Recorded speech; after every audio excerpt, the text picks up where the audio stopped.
Livro Paramahansa Yogananda, a autobiografia de um yogi contemporâneo. Capítulo 23. Recebo meu diploma universitário.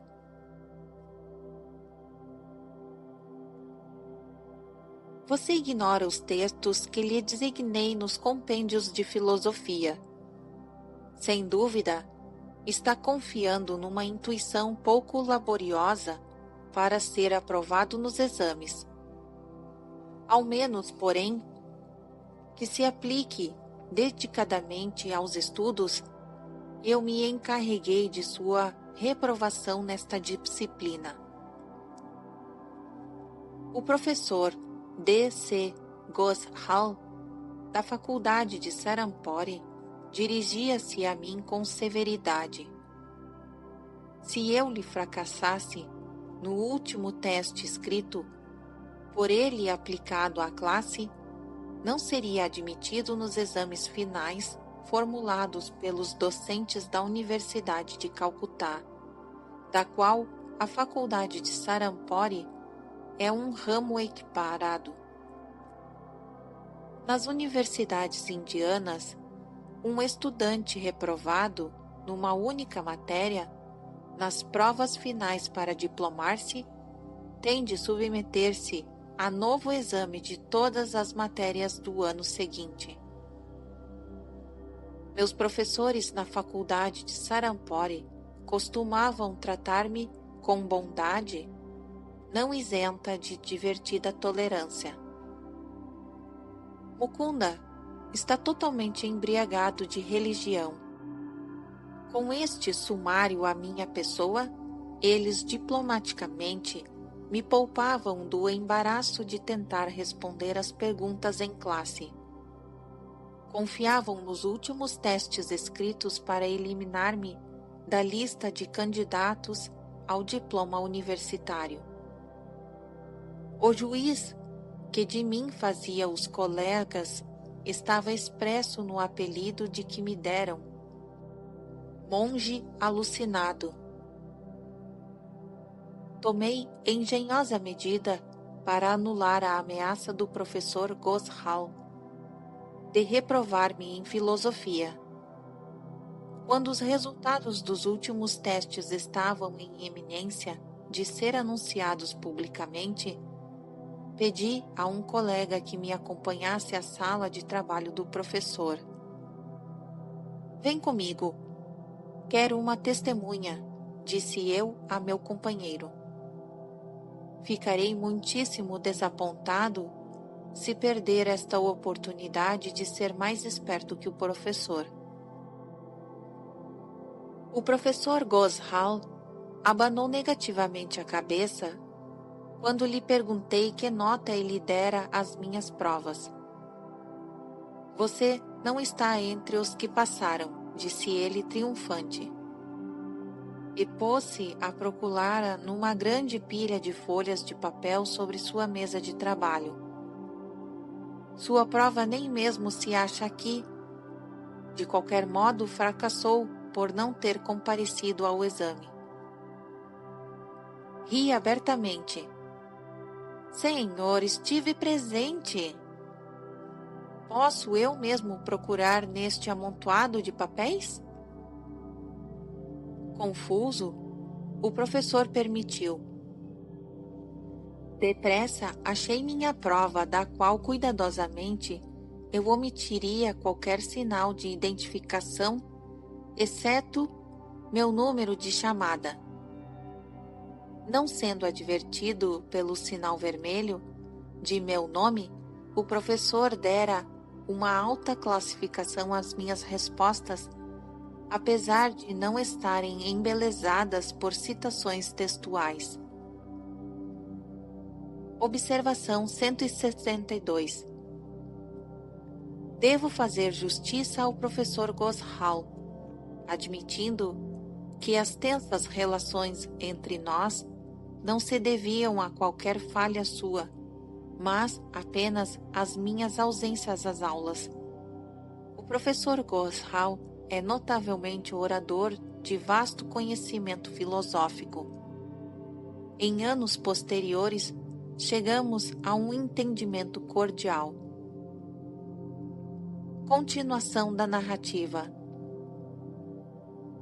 Percebendo meu estratagema, ele então vociferou: sorte dos diabos! E acrescentou esperançoso: você será reprovado sem dúvida nos exames finais. Para os testes em outras disciplinas, recebi alguma ajuda de repetidores de aulas, particularmente de meu querido primo e amigo Prabhas Chandra Ghosh, filho de meu tio Sarada. Foi penosamente tutibediando que eu submeti a todos eles. Passei, entretanto, com notas mínimas.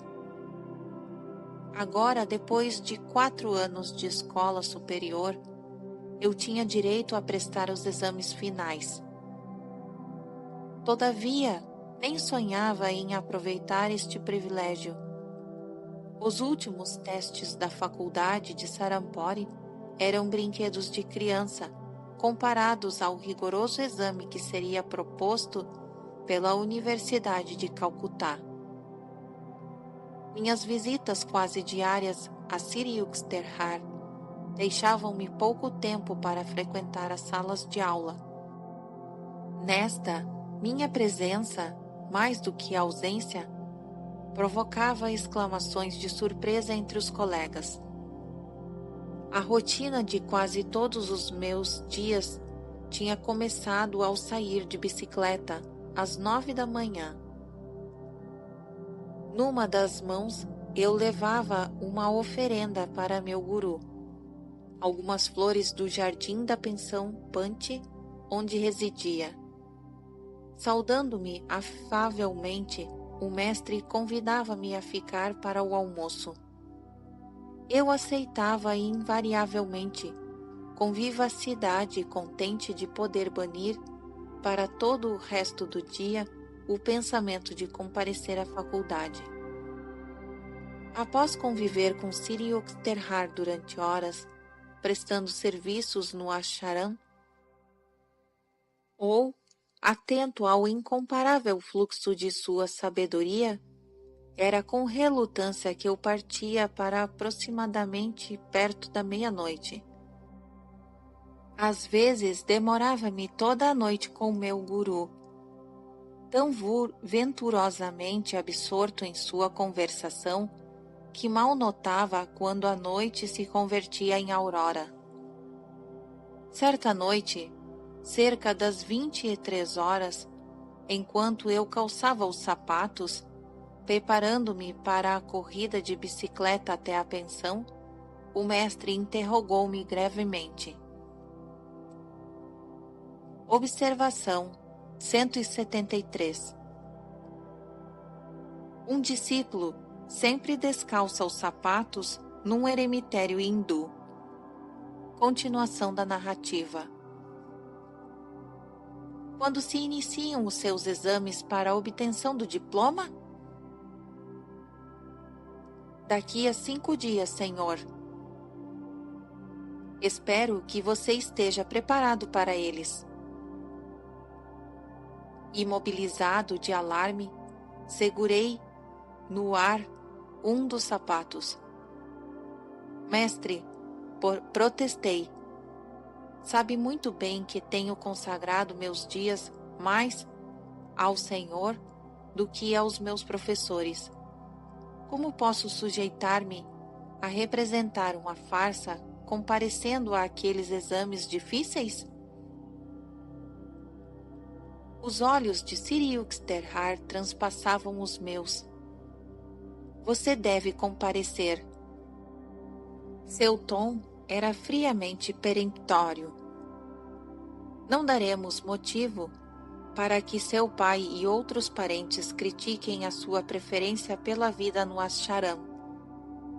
Prometa-me apenas que estará presente aos exames. Responda o melhor que puder. Lágrimas incontroláveis desciam por meu rosto. Senti que a ordem do mestre não era razoável e que seu interesse era, para dizer o mínimo, tardio. Comparecerei, se é de seu desejo, disse eu num soluço. Mas já não me sobra tempo para uma preparação adequada. E para mim mesmo murmurei, em resposta às perguntas, encherei as folhas de papel com seus ensinamentos.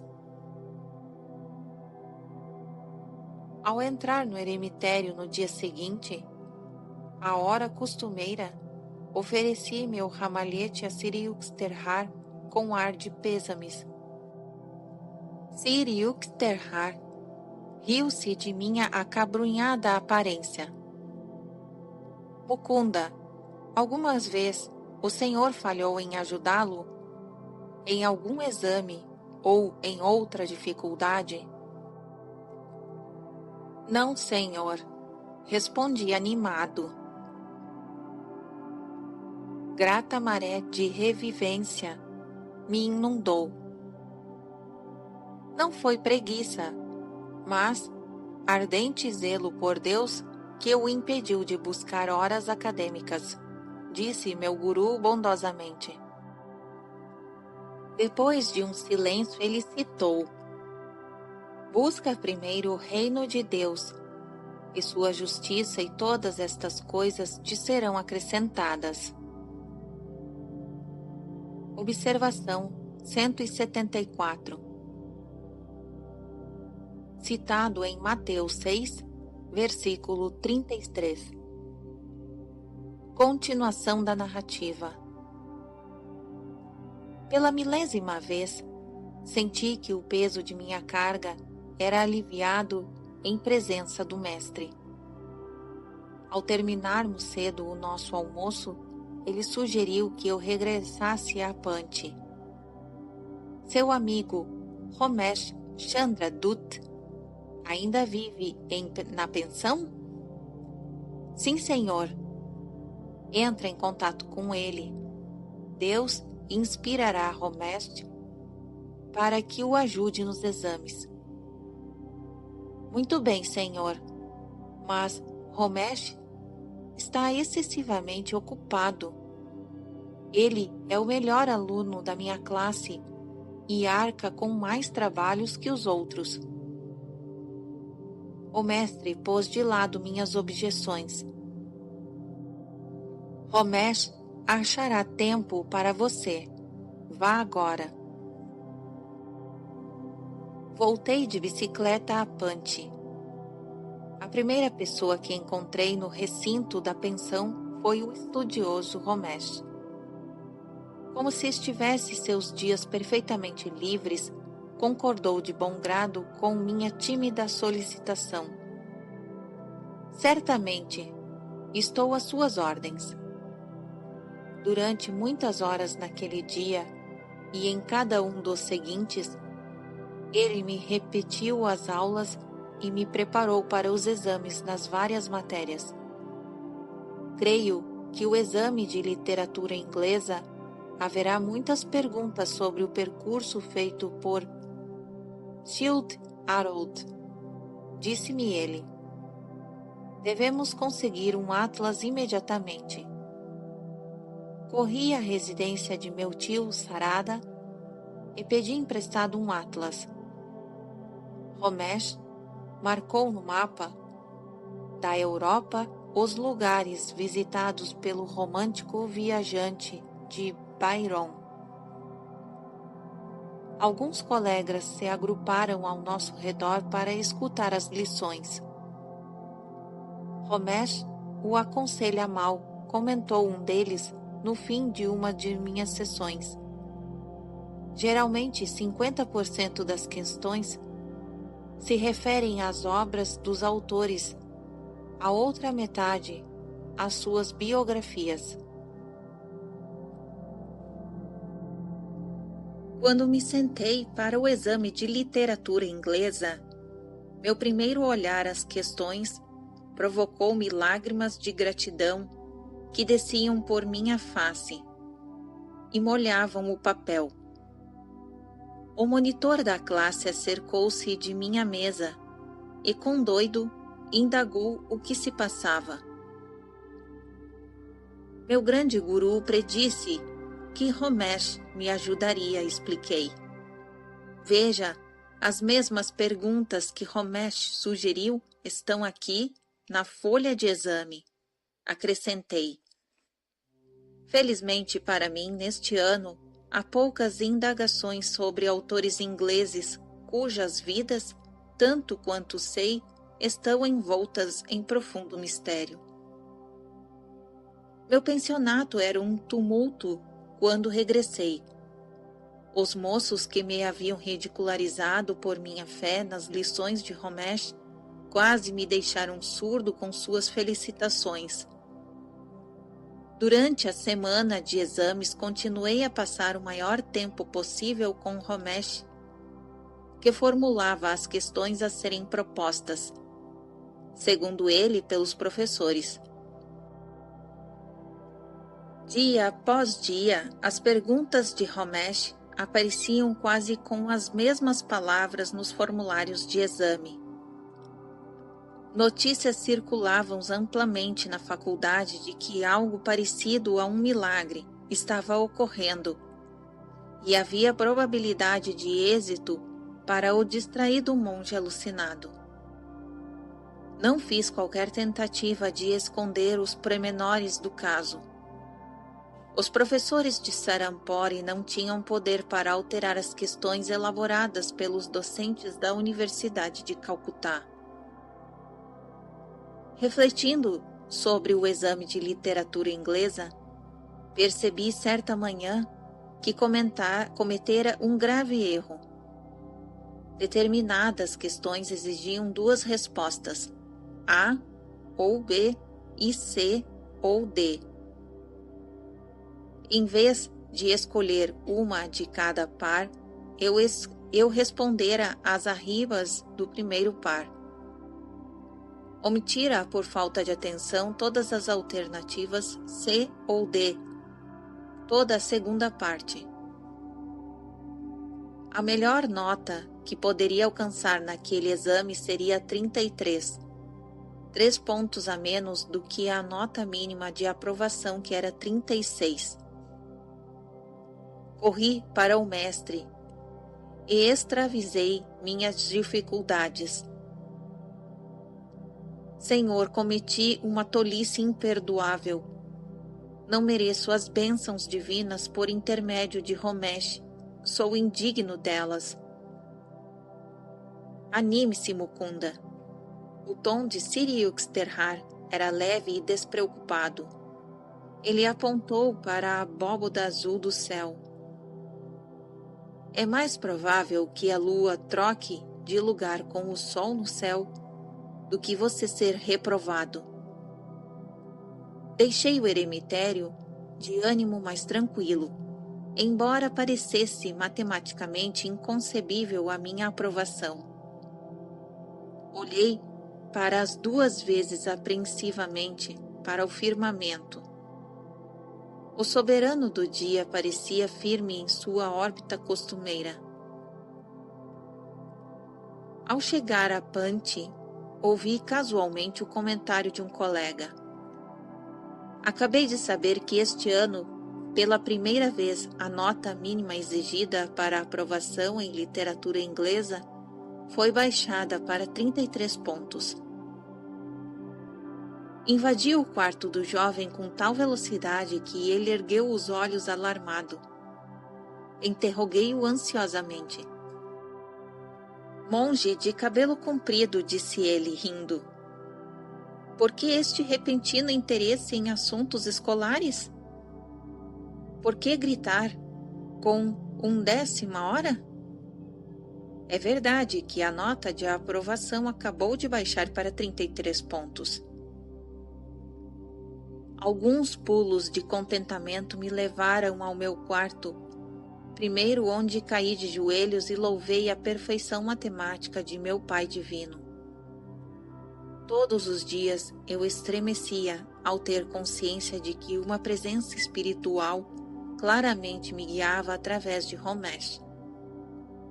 Aconteceu um incidente significativo por ocasião de meu exame em língua bengali.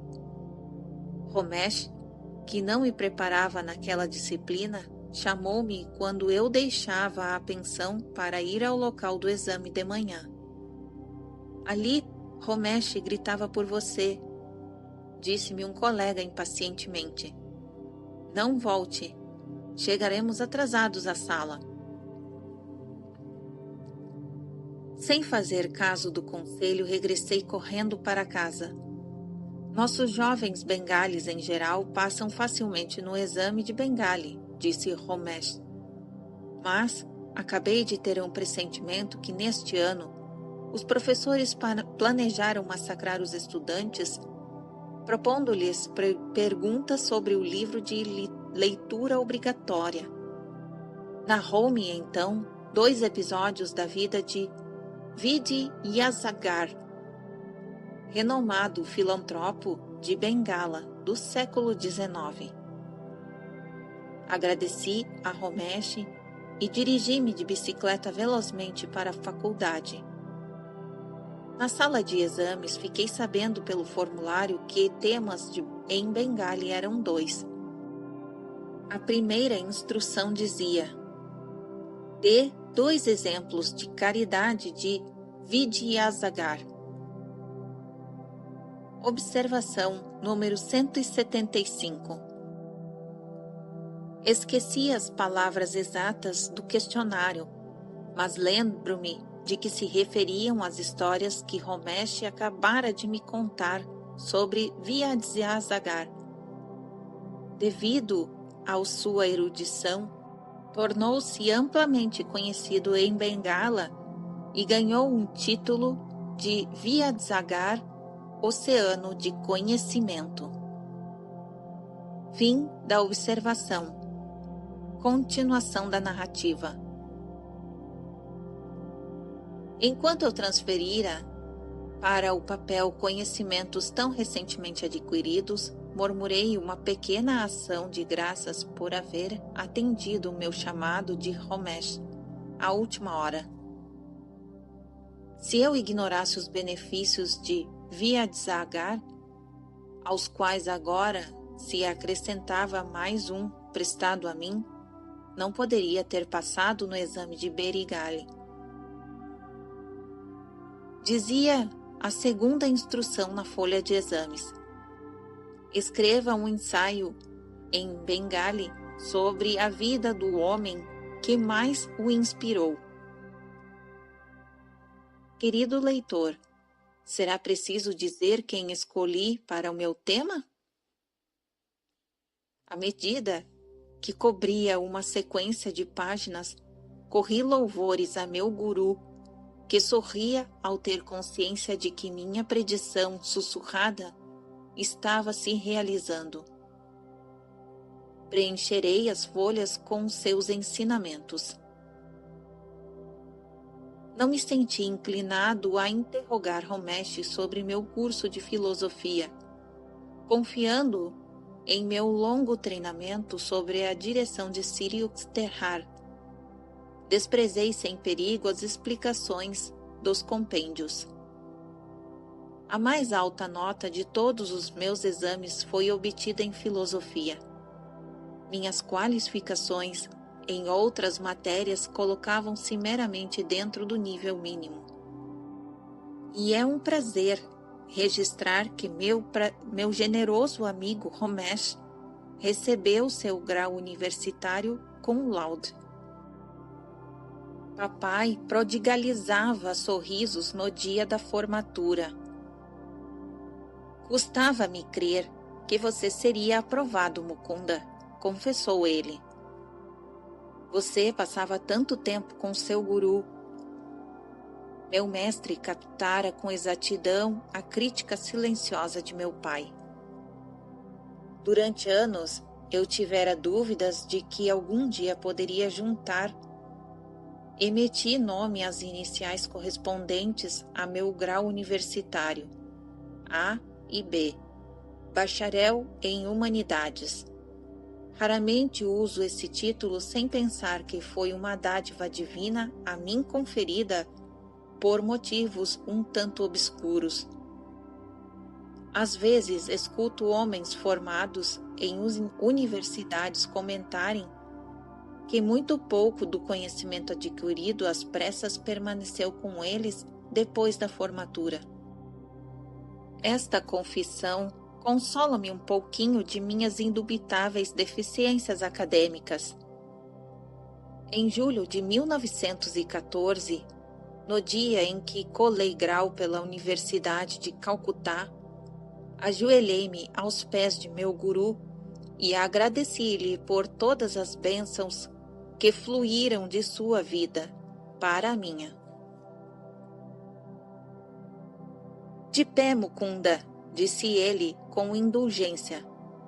O senhor simplesmente achou mais conveniência em sua formatura do que no intercâmbio de posições do Sol e da Lua.